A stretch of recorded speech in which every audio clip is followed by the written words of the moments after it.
Hi hello friends, എല്ലാവരും യാത്രകൾ ഇഷ്ടപ്പെടുന്നവരല്ലേ?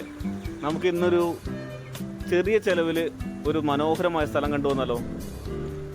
ഞാനിന്ന് പോകുന്നത് കേരളത്തിൻ്റെ അതിർത്തി പ്രദേശമായ വാളയാർ ബോർഡറിൽ നിന്ന് ഏകദേശം ഒരു 1.5 കിലോമീറ്റർ മുന്നോട്ട് പോയി കഴിഞ്ഞാൽ അവിടെ നിന്ന് കേരളത്തിലേക്ക് ഒരു കോളനിയിലേക്ക് വരുന്ന സ്ഥലമുണ്ട്. ആ കോളനിയിലേക്കാണ് ഞാനിപ്പോൾ പോയിക്കൊണ്ടിരിക്കുന്നത്. രണ്ട് സൈഡിലും നിറയെ മരങ്ങൾ, തെങ്ങുകൾ എല്ലാം ഉണ്ട്. നല്ല ഒരു മനോഹരമായൊരു പ്രദേശം.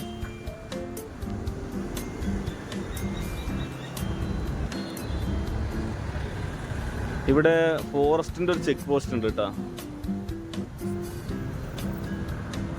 അതും കടന്ന് നമ്മളിങ്ങനെ ഒരു ഏകദേശം ഒരു 6 കിലോമീറ്ററോളം യാത്ര ചെയ്യാനുണ്ട്.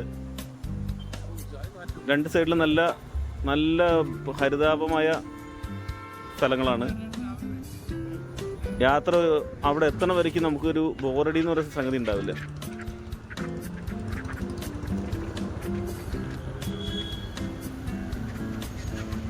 സഖിൻ്റെ മടിത്തട്ടിലൂടെ ഒരു യാത്ര.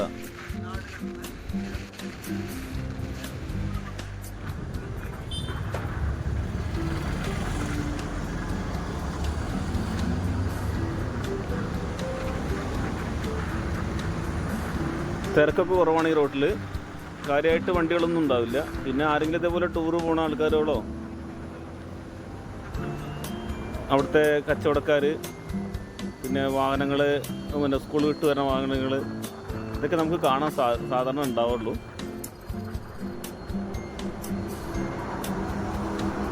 വാളയാർ അതിർത്തിയിൽ നിന്ന് ഏതാണ്ടൊരു 6 കിലോമീറ്റർ യാത്ര ചെയ്ത് കഴിഞ്ഞാൽ നമ്മൾ ഈ സ്ഥലത്തെത്തുന്നതാണ്.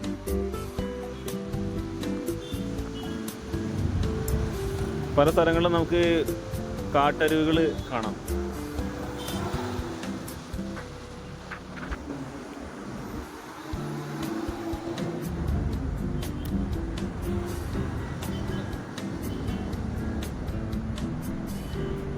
ഇതിപ്പോൾ കേരളത്തിൻ്റെ അതിർത്തി കടന്ന് നമ്മൾ തമിഴ്നാട് വഴി വന്ന് വീണ്ടും കേരള അതിർത്തിയിൽ എത്താറായി. ഈ കാണുന്ന സ്ഥലമാണ് കേരളത്തിൻ്റെ അതിർത്തി പ്രദേശം തുടങ്ങുന്നത്. ഇവിടുന്നാണ്. ഇവിടെ ഒരു ഏകദേശം 7 ആദിവാസി കുടുംബങ്ങൾ താമസിക്കുന്നുണ്ട്. ഈ മലമുകളിലൊരു അമ്പലമുണ്ട്.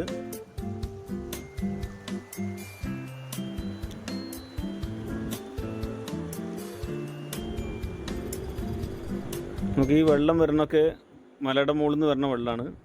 ഇവിടെ നിന്ന് ഏകദേശം ഒരു 8 കിലോമീറ്റർ പോന്നു കഴിഞ്ഞാൽ തമിഴ്നാട് ബോർഡർ. ശാന്തമായ സ്ഥലത്ത് കുറച്ചു നേരം ഇരുന്ന് നമുക്കൊരു ആസ്വദിക്കാം.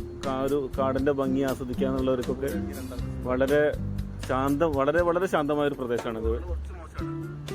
ഇവിടെ ഇരുന്ന് കഴിഞ്ഞാൽ നമുക്ക് എത്രത്തോളം ഇരുന്നാലും ബോറടിക്കില്ല. അതാണ് എൻ്റെ പ്രത്യേകത.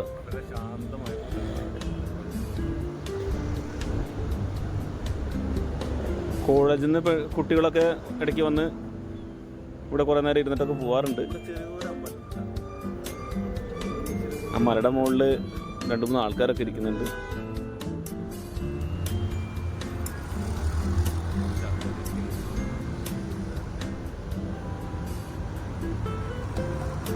ഈ ഒരു പ്രദേശം എന്നുള്ള ഇത് വളരെ ഒരു ഭംഗി, വളരെ അട്രാക്റ്റീവായൊരു സ്ഥലമാണിത്. എന്താണ് ഈ റോഡ് അവസാനിക്കുന്നത് തമിഴ്നാട് അവസാനിക്കുകയാണ്. പിന്നെ നമ്മൾ തുടങ്ങുന്നത് കേരളത്തിൻ്റെ റോഡിലാണ്. റോഡെന്ന് പറയാൻ പറ്റില്ല.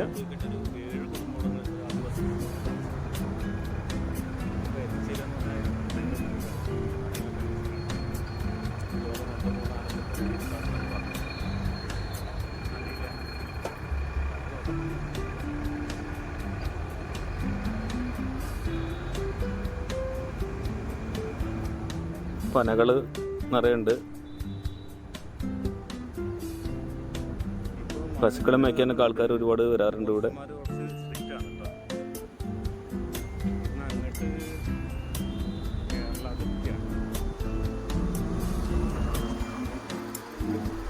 ചില സമയത്ത് ആന ഇറങ്ങാറുണ്ടെന്നൊക്കെ കേൾക്കുന്നു. നേരിട്ട് കണ്ടിട്ടില്ല. ഇവിടെ ആനപ്പിണ്ടൊക്കെ കിടക്കണ്ടായിരുന്നു കേട്ടോ വഴിയരിയിൽ.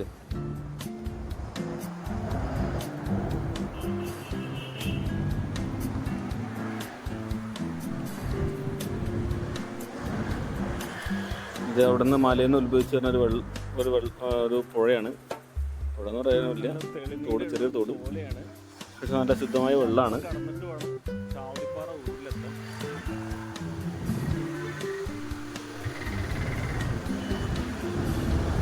നമ്മളങ്ങനെ കോളനിയിലേക്ക് പ്രവേശിക്കുന്ന റോഡിലേക്ക് എത്തുകയാണ്. ഈ പുഴ കടന്ന് വേണം കോളനിയിലേക്ക് എത്തണ റോഡ് വരുന്നത്. ഇവിടെയും ചെറിയൊരു അമ്പലമൊക്കെ ഉണ്ട് കേട്ടോ, അവരുടെ ഒരു ആചാരങ്ങളനുസരിച്ചുള്ള ഒരു അമ്പലമാണ്. കണ്ടോ, വെള്ളമൊക്കെ വളരെ തെളിഞ്ഞ വെള്ളമാണ്. പലത് കുടിക്കാനായിട്ട് ഉപയോഗിക്കുന്നുണ്ട് അവിടെ.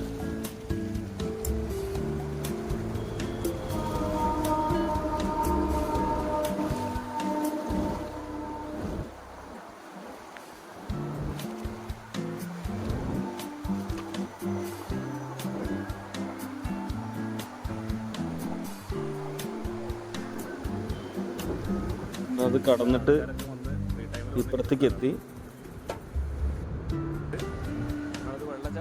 അവിടുത്തെ നാട്ടുകാരാണ് ഒരാള്. അയാളാണ് ഇതിൻ്റെ സ്ഥലത്തിൻ്റെ ഉള്ളിൽ കൂടെ പോയി കഴിഞ്ഞാൽ നമുക്കൊരു നല്ലൊരു വെള്ളച്ചാട്ടം ഉണ്ടെന്ന് പറഞ്ഞു തന്നത്. അവൻ ബേസിക്കലി പൊള്ളാച്ചിക്കാരനാണ്. കല്യാണം കഴിച്ചിരിക്കുന്നത് ഇവിടുത്തെ ഒരു ആദിവാസി കോളനിയിലൊരു പെൺകുട്ടിയാണ് കല്യാണം കഴിച്ച് അവൻ ഇവിടെ സെറ്റായിരിക്കുകയാണ്. ഇവിടുത്തുകാരൊക്കെ ഭയങ്കര സ്നേഹമുള്ള ആൾക്കാരാണ് കേട്ടോ.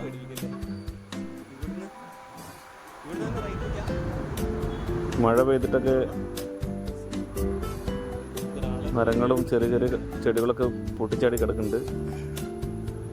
നിറയെ പൂമ്പാറ്റകളുണ്ട് ഇവിടെ.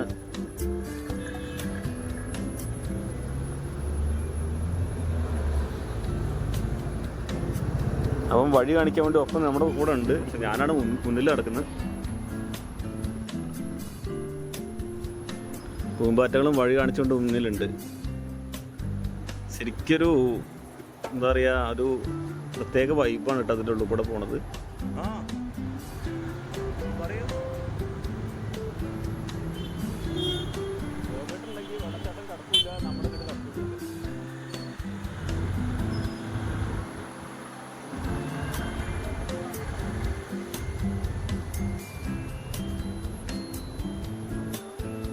ആൾക്കാരൊക്കെ നടന്നു പോണ വഴികളാണിത്. അത് കാരണം കൊണ്ട് നമുക്ക് വഴി ഇങ്ങനെ തെറ്റാൻ പ്രയാസമില്ല.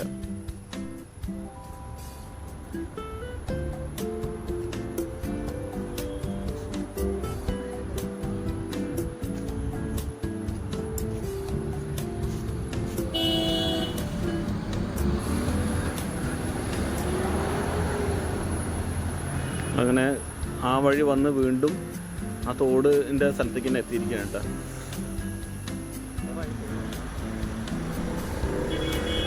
പൂമ്പാറ്റകൾ വീണ്ടും നമ്മളെ വഴി കാണിച്ചിട്ട് മുന്നിൽ വരുന്നുണ്ട്.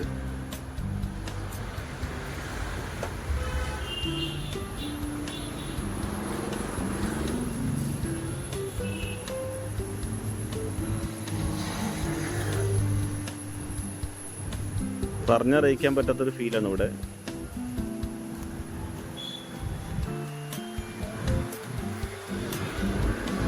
കുറച്ച് റിസ്ക് ആണെങ്കിൽ കൂടി വന്നു കഴിഞ്ഞാൽ ഒരു അടിപൊളി ഫീലാണ്.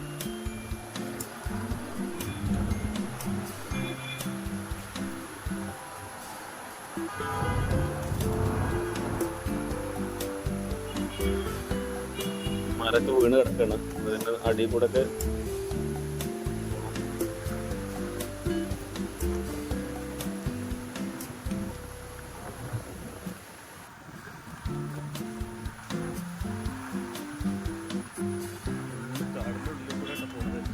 അവൻ വഴി കാണിച്ചുകൊണ്ട് മുന്നിൽ അവൻ ഉണ്ട്.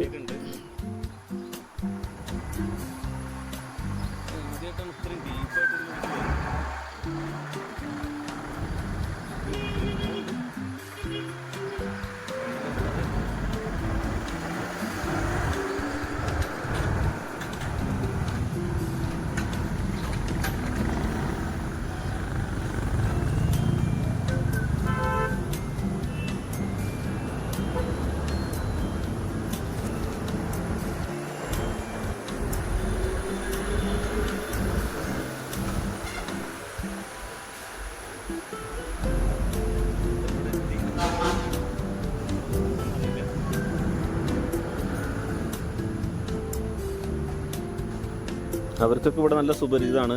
അവരിവിടെ വിറക് ശേഖരിക്കാനും വെള്ളം എടുക്കാനൊക്കെ അവർ ഇവിടെയാണ് ആശ്രയിക്കാറ്. ഇവിടെ തമിഴ്നാടിൻ്റെ 3 ആനകൾ വഴിയൊക്കെ ചിലപ്പോൾ പോവാറുണ്ടെന്ന് പറഞ്ഞു. അതൊന്നും ആരും ഉപദ്രവിച്ചിട്ടില്ല. അവർ ആ വഴിക്ക് അങ്ങനെ പോകും. ഏതാണ്ട് സ്ഥലത്തെത്തി. ഇനി ഇവിടുന്ന് വീണ്ടും ഒരുപാട് നടക്കാനുണ്ട്. അവിടെ നല്ല വഴുക്കിലുള്ള പാറയാണ്, അതുകൊണ്ട് ഇപ്പോൾ പോകണ്ടെന്നാണ് അവൻ പറഞ്ഞത്.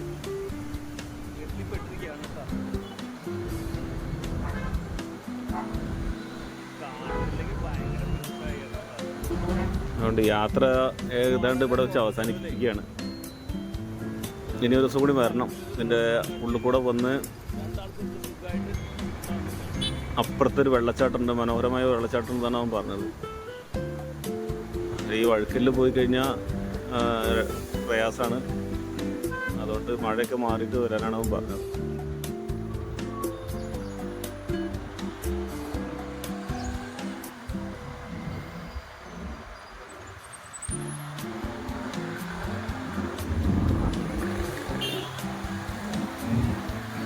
ഞാനും ഇവിടെ യാത്ര അവസാനിപ്പിക്കുകയാണ്. എല്ലാവർക്കും നന്ദി. അടുത്ത വീഡിയോയിൽ കാണാം.